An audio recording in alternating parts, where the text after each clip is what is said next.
16h18, nous sommes le lundi 8 juin, vous êtes sur Europe 1 avec Sabrina Medjaber, Gauthier Lebret, Olivier Guénec, Destination Télé, qui est aujourd'hui représenté par Christophe Bordet. N'importe quoi. Si seulement. Je doublerai mon salaire. On peut dire aux gens ce que c'est quand même. Est-ce que tout le monde, à votre avis, connaît Destination Télé? Non. Ah bah, sur Twitter quand même. C'est un compte. C'est notre métier surtout. Vous croyez? Mais oui. Bon, c'est un compte Twitter que Christophe Bordet tient, c'est vous ou pas? Non, Mais si. Bah, Vous non. contribuez. Pourquoi Bah, tout non. le monde dit que c'est vous alors? Mais je ne sais pas, c'est parti de l'autre là, comment il s'appelle De ce l'autre. journaliste là. Ah, Clément Garin. Voilà, c'est lui qui a Sur lancé les réseaux ça. sociaux. Et Ah ouais. puis depuis, ça me colle au basque comme. Comme le pays.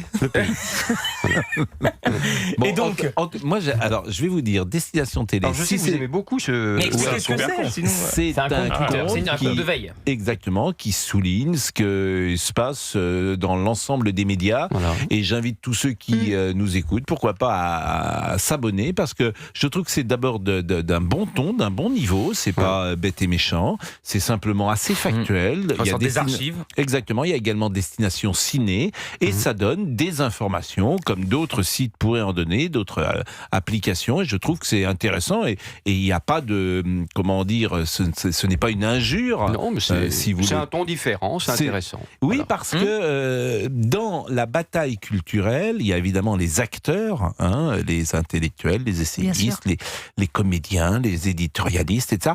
Mais il y a beaucoup l'espace médiatique. L'espace médiatique, c'est les journalistes. C'est intéressant de voir comment toutes ces affaires sont traitées.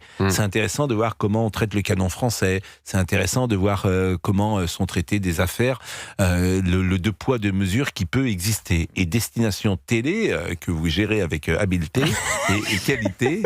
Si vous le dites.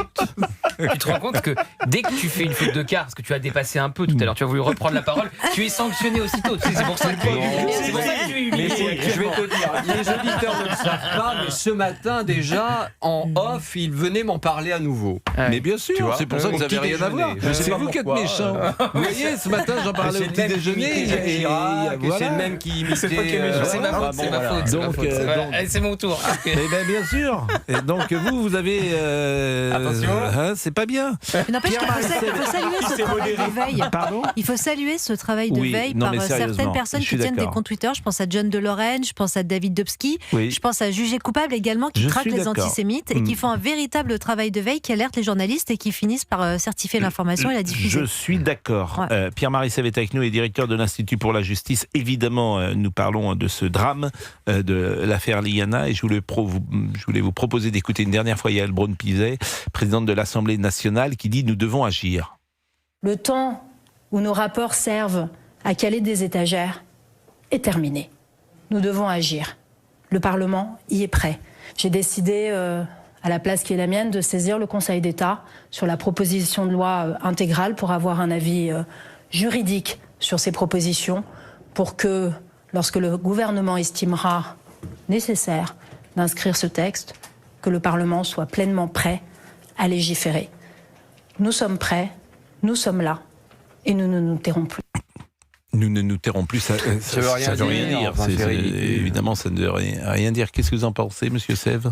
Bon, moi je trouve ça assez atterrant, mais bon, mais en tout cas, ça remet la lumière sur une responsabilité qui doit aussi être posée, et qui est la responsabilité politique. Moi, je pense à Emmanuel Macron qui a promis 15 000 places de prison en 2017. Bien sûr. En 5 ans. Bien Là, sûr. on est 10 ans après, on a les construit attend. 4 000. Je pense à Emmanuel Macron qui avait promis 100% d'exécution des OQTF. On est à 6 ou 7%. Il avait promis ça en 2019. Donc, effectivement, il y a un moment donné, il y a des responsabilités personnelles, peut-être de magistrats, l'inspection générale le dira, certainement, peut-être de gendarmes, mais il y a aussi le personnel politique qui est là depuis un bon moment et qui a laissé ces situations prospérer. On a beaucoup parlé de la responsabilité des magistrats, qui est un vrai sujet. Il y a un vrai sujet de fond. Là, il est très difficile de mettre en cause la responsabilité d'un magistrat, mais nous, l'Institut pour la justice, ça fait 15 ans qu'on le dit. Et jamais on ne nous a écoutés. Et là, enfin, on a l'impression que le sujet arrive sur la table. Donc, les gens qui ont laissé faire cette situation de fait-là depuis des années, aussi, la responsabilité des magistrats, c'est une chose, la responsabilité des élus, c'est une autre chose, et nous aurons des élections l'année prochaine. Il faut que les Français sanctionnent les élus qui ont mal fait leur travail, qui ont commis des fautes. Et en l'occurrence, je pense que c'est le cas. Pierre-Marie Sève, ça rejoint ce que disait Gauthier Lebret il y a quelques minutes. C'est vrai que cette classe politique, depuis des années, dans tous les sujets, n'a pas fait le travail qu'elle aurait dû faire. Bien sûr. Alors, on peut aussi dire qu'on a les hommes politiques qu'on mérite. C'est vrai. C'est vrai aussi, je le dis, que les Français ne sont pas toujours enclins à entendre des réformes qui seraient nécessaires, notamment dans le travail, dans le temps de travail, pourquoi pas, dans les régimes sociaux, parce qu'on redistribue beaucoup, et sans doute beaucoup trop. Oui. Mais comme tout le monde y trouve son avantage, les Français ont parfois fait des mauvais choix lorsqu'ils ont élu des responsables politiques. Mais c'est vrai qu'on a tous le sentiment qu'on arrive au bout du bout. Ouais. Voilà, au bout du bout, et que le pays est au bord aujourd'hui du gouffre.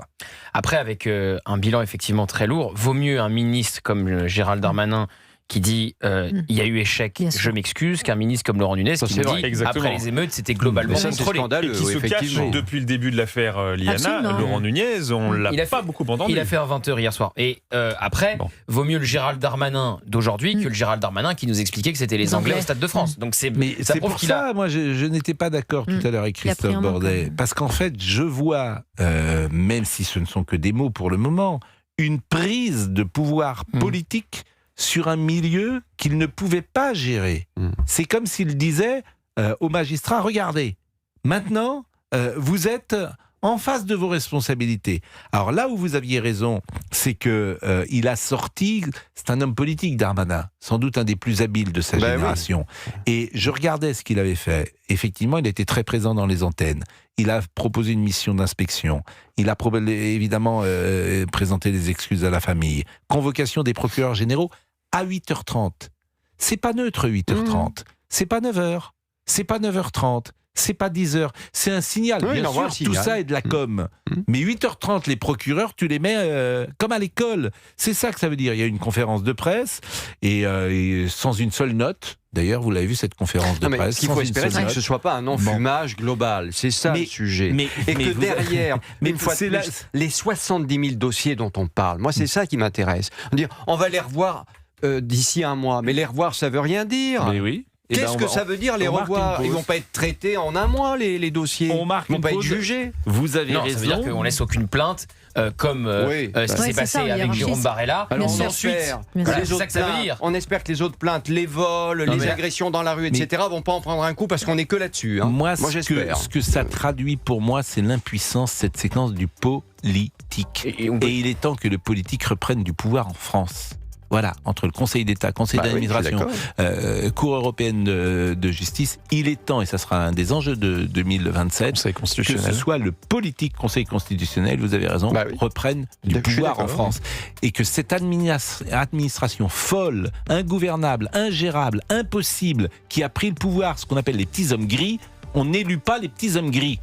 Donc on vote pour des politiques. Et c'est aux politiques de reprendre le pouvoir. 16h26, votez pour moi. À tout de suite. Merci d'être à l'écoute d'Europe 1.